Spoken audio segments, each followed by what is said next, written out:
सब बहुत अच्छे होंगे। तो आज की वीडियो के बारे में बात करने से पहले मैं आपसे सॉरी बोलना चाहूँगी, क्योंकि अपने लास्ट वीडियो में मैंने आपको तिल के लड्डू की रेसिपी शेयर की थी और उसमें मैं खोए के लिए बता रही थी। तो मुझे बोलना चाहिए था कि इसमें आप 300 या 400 ग्राम डाल दीजिए, बट मैंने 3 या 4 ग्राम बोला, 3 या 4, उसके लिए सॉरी। तो चलिए आज हम स्टार्ट कर रहे हैं। मैंने जैसे कि आपको पहले भी बताया था कि मैंने 12 इयर्स जॉब किया है, टीचिंग लाइन में थी, बिकॉज मैंने एनटीटी किया था और साथ में चाइल्ड साइकोलॉजी में डिप्लोमा भी किया था। तो उनकी बेसिस पे प्लस मेरा जो 12 इयर्स का एक्सपीरियंस है, मेरे जो स्टूडेंट साथ मेरी जर्नी थी बहुत अच्छी थी। छोटे बच्चों से मुझे बहुत प्यार मिला। वो बच्चे अभी भी मेरे टच में हैं, कहीं तो बड़े भी हो चुके हैं, उनके फ़ोन अभी भी आते हैं, मेरे व्हाट्सएप पे वो लोग हैं, उनसे बातचीत भी होती है। तो मैं आपको ये बताना चाह रही हूँ कि वो जो एक्सपीरियंस था वो मेरा इतना अच्छा रहा, और मैं ये चाहती हूँ कि वो एक्सपीरियंस मैं आपके साथ शेयर करूँ, क्योंकि आज के टाइम में मैं क्या देखती हूँ कि जैसे कि छोटे बच्चे होते हैं, वो नहीं आ रहा तो पेरेंट्स को ये लगता है कि चलो बच्चे को ट्यूशन डाल देते हैं, ट्यूशन में डालने से शायद हमारी प्रॉब्लम सॉल्व हो जाए, जबकि ये मेरे नज़र से ठीक नहीं है। बिकॉज मैं भी ट्यूशन पढ़ाती हूँ, मुझे पता है कि ट्यूशन में ये नहीं होना कि भाई वो बुक में पानी में खोल कर हम बच्चे को पिला देंगे तो बच्चा कर लेगा। उसकी बिगनिंग आपको घर से ही करनी पड़ेगी, शुरुआत घर से करनी पड़ेगी। बट पेरेंट्स के लिए बहुत बड़ा टास्क होता है, क्योंकि बहुत सारी चीज़ें ऐसी होती हैं जो उनको नहीं पता। तो जो मैंने ये जर्नी स्टार्ट की है वो इसीलिए स्टार्ट की है कि आजकल पेरेंट्स अवेयर हैं, नेट पर सर्च करते हैं, गूगल में देखते हैं कि भाई हमें क्या फॉलो करना चाहिए, हमारे बच्चों के लिए क्या अच्छा है। बट फिर भी एक अगर एक गाइडलाइन मिले, एक गाइडेंस मिले सामने से, तो शायद हमारी जो हम बहुत इजीली सक्सेस हो जाए। और जैसे आप लोग भी ये अच्छी तरह जानते होंगे कि किसी भी चीज़ का कोई बिल्डिंग बनती है तो उसका बेस स्ट्रांग होना बहुत ज़रूरी है। तो ऐसे ही हमारे जो बच्चे हैं उनका माइंड डेवलप होना, उनके माइंड में बेस बनाना, एजुकेशन का एक अच्छा बेस रखना बहुत ज़रूरी है। तो बेस का मतलब ये नहीं है कि हम उनके पास बर्डन डाल दें, नहीं आप ये भी पढ़ो, ये करो, राइटिंग करो, ये लिखो, वो लिखो। नहीं, हमें ये नहीं करना है। हमें उनको इस तरीके से तैयार करना है जिससे कि उनके माइंड में जो एजुकेशन है, जो पढ़ाई है, वो उनको बोझ ना लगे, उनको ये ना लगे कि हमारे पर अननेसेसरी बर्डन डाला जा रहा है, पढ़ो पढ़ो पढ़ो, ये नहीं होना चाहिए। तो इसके लिए मैं कुछ एक ट्रिक्स लेके आई हूँ। सबसे पहले हम उन चीज़ों को फॉलो करेंगे कि राइटिंग में आप अपने बच्चे को कैसे सिखाएंगे। ये राइटिंग में जो आपको आज बताने जा रही हूँ, ये उन बच्चों के लिए बेसिकली जो बिगनर है, जिन बच्चों ने अभी तक पेंसिल को हाथ में लेकर भी नहीं देखा। क्योंकि ये मेरा एक्सपीरियंस है, जब मैंने ज्वाइनिंग हुई थी तो बिल्कुल मेरी एल के जी से स्टार्ट हुई थी, लोअर के जी से। उसके बाद फिर जैसे जैसे टाइम बढ़ता गया, प्रमोशन होते गए, तो मैं आपको ये बताना चाह रही हूँ कि उसमें एक बच्चे यूकेजी तक में चले जाते थे, उनको राइटिंग नहीं आती थी। वो लिखते भी ऐसे थे कि लाइक जैसे कि इंग्लिश के लिए 4 लाइन्स की कॉपी होती है, हिंदी के लिए 5 लाइन्स की कॉपी होती है। तो वो इस तरीके से लिखते थे कि वो बच्चे लिख भी नहीं पा रहे थे। तो जैसे कि हम इस टॉपिक पे बात कर रहे हैं कि भाई बच्चों को किस तरह से राइटिंग करनी चाहिए, किस तरह से उनकी राइटिंग सुंदर होनी चाहिए। बट सबसे पहले हमें ये कोशिश करनी चाहिए कि बच्चा अच्छे से पेंसिल पकड़ ले, क्योंकि पेंसिल पकड़ने की फॉर्मेशन ही उसकी राइटिंग कैसी होगी ये बताती है।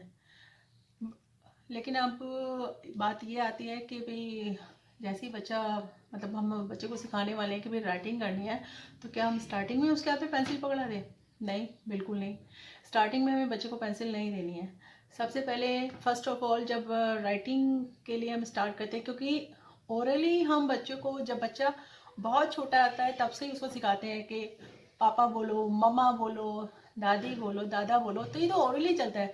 बट मेन प्रॉब्लम आती है राइटिंग में, क्योंकि ओरली बच्चा बहुत कुछ ऐसा है जो बोलने जाता है। अब कुछ लोग ऐसे होते हैं जिसको इनको इंग्लिश लिखनी नहीं आती, बट वो उनकी फ्लुएंसी बहुत अच्छी है, वो बहुत अच्छा बोलते हैं। तो कहने का मतलब यही है कि बोलना बहुत ईजी है, बट लिखने में बहुत एफर्ट्स करने पड़ते हैं। उनके लिए अच्छा बेस होना चाहिए, उसका राइट वे होना चाहिए कि आप किस तरीके से आप लिख रहे हैं, आपको कंप्लीट उसके बारे में नॉलेज है या नहीं है। तो आज आपको मैं यही बताने जा रही हूँ कि फर्स्ट ऑफ ऑल बच्चे को हम ये नहीं है कि हम ABCD सिखा रहे हैं या अ से अनार सिखा रहे हैं 1 2 3, नो। सबसे पहले हम बच्चों की बिगनिंग जो स्टार्ट करते हैं, डूडलिंग से स्टार्ट करते हैं। लाइक डूडलिंग जिसको हम अपनी लैंग्वेज में बोले तो जो कुछ जैसे बिल्कुल ना स्क्रम्बलिंग कर देते हैं बच्चे, तो उसको डूडलिंग बोलते हैं हम अपनी टीचिंग लाइन में। और उसका डूडलिंग करने का राइट वे क्या है वो मैं आपको अभी बताती हूँ। हम डूडलिंग करेंगे, फर्स्ट ऑफ ऑल बच्चों को हम वैक्स क्रेयॉन्स होते हैं जैसे कि आप मेरे हाथ में ये देख रहे हैं, हम इससे करना सिखाएंगे बच्चे को। आप चाहे न्यूज़पेपर दे दीजिए या कोई वाइट पेपर दे दीजिए, वैसे तो बच्चे वॉल पर करना पसंद करते हैं, तो उसका भी मैं ऑप्शन आपको बताऊंगी। उसके लिए आप कुछ जो लाइक बोर्ड होते हैं, ब्लैक बोर्ड जैसे जो हैंग करने वाले होते हैं वॉल पर, आप वो ले आइए, वो टांग दीजिए। जैसे कि बच्चे का पर्टिकुलर एक अलग से बॉक्स रख दीजिए, चॉक बॉक्स है, डस्टर है, तो मतलब छोटे बच्चे हैं उनको भी लगेगा कि भाई ये उनकी चीज है, वो उसको यूज कर रहे हैं। जैसे कि बच्चा देखता है कि भाई मम्मा है, मम्मा का किचन है, मम्मा किचन में काम कर रही है, पापा ऑफिस जा रहे हैं, तो उनको भी ये समझाइए कि बेटा आपको यहाँ पढ़ाई करनी है, ये प्लेस आपका है। उनका कोई एक प्रॉपर प्लेस बता दीजिए, आसपास वहाँ उनके कोई अच्छा सा स्टिकर लगा दीजिए, उनका कार्टून करेक्टर है वो लगा दीजिए। तो बच्चा इन्हीं चीज़ों को फॉलो करता हुआ उस चीज़ को भी फॉलो करने लग जाएगा। जब उसको लगेगा कि ये एटमॉस्फेयर उसके मतलब का है, उसके जैसा वो चाहता है ऐसा है, तो बच्चा उन चीज़ों को बहुत इजीली फॉलो करेगा। और मैं आपको बता देती हूँ डूडलिंग, लाइक डूडलिंग हम इसे कहते हैं, ये डूडलिंग है। बच्चे को कलर दीजिए, पहले आप बड़ा कलर दीजिए, मतलब लाइक लंबा दीजिए। ये कहने का मतलब है लेंथ उसकी इतनी हो जिसे बच्चा इजीली पकड़ ले। जब आपको लगे कि बच्चा, और डिफरेंट कलर दीजिए उसे करने के लिए। उनको कलर को बताइए, बेटा ये रेड है, what colour is Apple, red, what colour is mango, yellow. और साथ में बच्चा डूडलिंग करता जा रहा है, उसको इन्हीं यही चीज होगी जो उसका फ्लो आएगा। ठीक है, आपको पहले ये नहीं देखनी कि बच्चा किस तरीके से कलर पकड़ा, आपको ये देखना है कि बच्चा कर कितने अच्छे से, कर कैसे रहा है। कभी कभी क्या होता है वो ऐसे ऐसे भी करेगा, ऐसे भी करेगा, ऐसे ऐसे इस तरीके से भी करेगा, बट हमें ये देखना है कि वो इस वाले फ्लोज, इस वाली चीज से ऐसे फ्लो में आ जाए, इस तरीके से आ जाए। ये आपका देखना बहुत जरूरी है। जब आपको लगे कि बच्चा ये करने लगा है, तो आप जो कलर है उसके लेंथ को थोड़ी छोटी कर दीजिए। ये करना बहुत जरूरी है। इसलिए जरूरी है कि इसी से बच्चे के हैंड में ग्रिप आएगी, ग्रिप जिससे कि वो पेंसिल को अच्छे से होल्ड करने लग जाएगा। ये देखिए इस तरीके से। ये जब बच्चा, आपको लगे ना कि भाई आपका बच्चा इसको बहुत अच्छे से ग्रिप उसकी बन गई है और वो कर रहा है, तो आप समझिए कि भाई अब वो टाइम आ चुका है जब उसके सामने उसके हाथ में आप पेंसिल दे सकते हैं। जब उसने ये डूडलिंग कर ली, उसका फिर आपको नेक्स्ट स्टेप फॉलो करना है। डूडलिंग का आपका प्रोसेस लगभग 1 वीक चलेगा। जब आपको 1 वीक में लगे कि भाई उसने अच्छे से उस चीज़ को फॉलो कर लिया है, फिर उसके बाद आप शेप्स को लेते हुए उसकी डूडलिंग कंटिन्यू कीजिए। हम शेप में सर्कल लेंगे, सर्कल से रिलेटेड जितनी भी चीज़ें हैं, लाइक जैसे मैंने एक सर्कल बनाया है, एक चपाती बनाई, एक व्हील बनाया, एक मम्मी बनाई। मम्मी की बिंदी के ऊपर आपको फोकस करना है कि मम्मा कैसी बिंदी लगाती है, राउंड लगाती हैं। और साथ में आप सन भी बनाइए। जो भी बेसिक चीजें हैं जिनसे बच्चा इंस्पायर हो, जो उसके आसपास हो, आप वो चीज बताइए। उसको कुछ डिफरेंट मत बताइए जो उसके समझ से परे हो, कुछ ऐसा आपको बताना है जो वो डेली देखता आता है।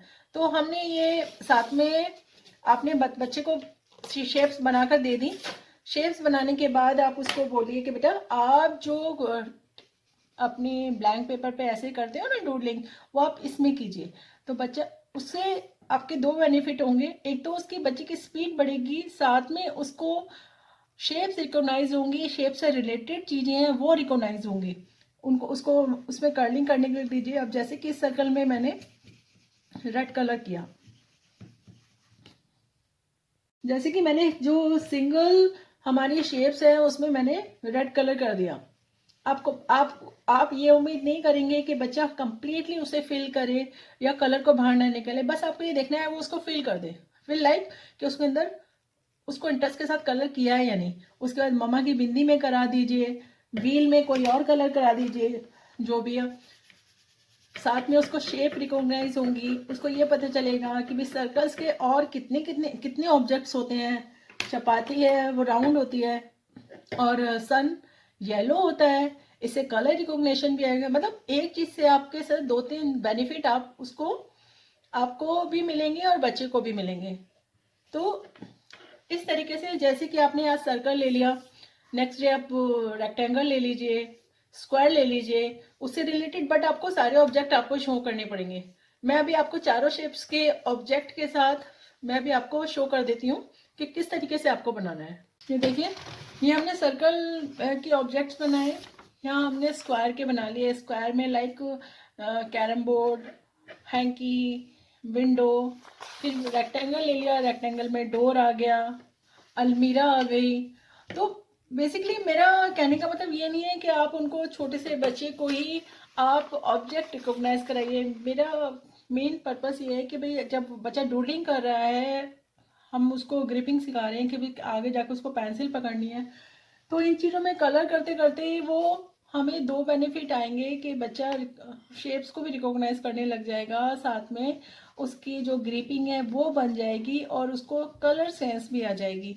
तो ये शेप्स आपको बताने का मेरा यही मीनिंग है कि अगर इस वे से चलेंगे तो आपको एक के साथ दो तीन बनने के साथ में बच्चे को इंडिपेंडेंटली काम करने की भी आदत होगी। उसको ये लगेगा कि नहीं, मुझे ये बताया गया है, ये पिक्चर्स मेरे लिए हैं। और जैसे ट्रायंगल में कैप बन जाएगी, माउंटेन्स बन जाएंगे।